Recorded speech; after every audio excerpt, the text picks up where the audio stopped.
Example 7 in your notebooklet, given that p theta is the coordinate 3/5 and -4/5, we want to find what that point theta would be if we added pi, so that's half a revolution.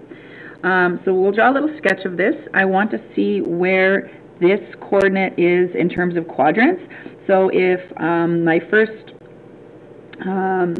coordinate is positive and the y coordinate is negative, I know I'm in quadrant 4. We can also link that to the cast rule where cos is positive, cos being your first coordinate, sine is negative, and therefore it is still in quadrant 4. Cos is positive in quadrant 4 and sine is negative. If we add pi, remember positive revolution goes counterclockwise, so that's exactly a distance of pi, or 180 degrees, to this. So we go from quadrant 4 and we're now into quadrant 2. So we want to take a look. What would happen to these points if we changed exactly across the way in terms of quadrants? I'm going to show a picture of the unit circle to help us investigate that.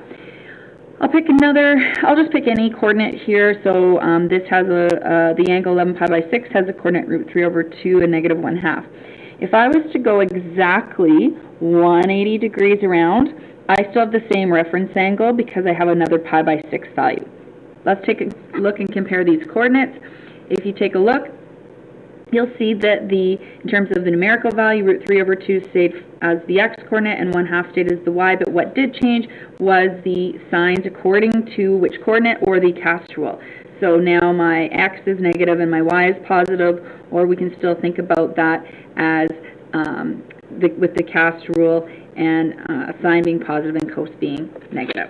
So let's apply that here. If this is our point, they're going to stay in the same position and still be 3/5 and -4/5, except that now we have to change the sign so that this will become positive and this will now be negative. Let's look at if we subtracted a revolution. Again, we started in quadrant 4. Subtracting just means we go around clockwise. We end up in quadrant 2, so my answer is the same as it was here.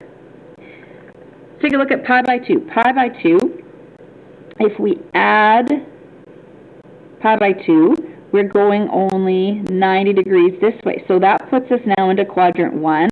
We know both signs will be positive. But what happens to those coordinates in terms of the values? I'll show my circle again just so we can do some comparison. We'll use again, we'll look at 11 pi by 6 because it's in quadrant 4.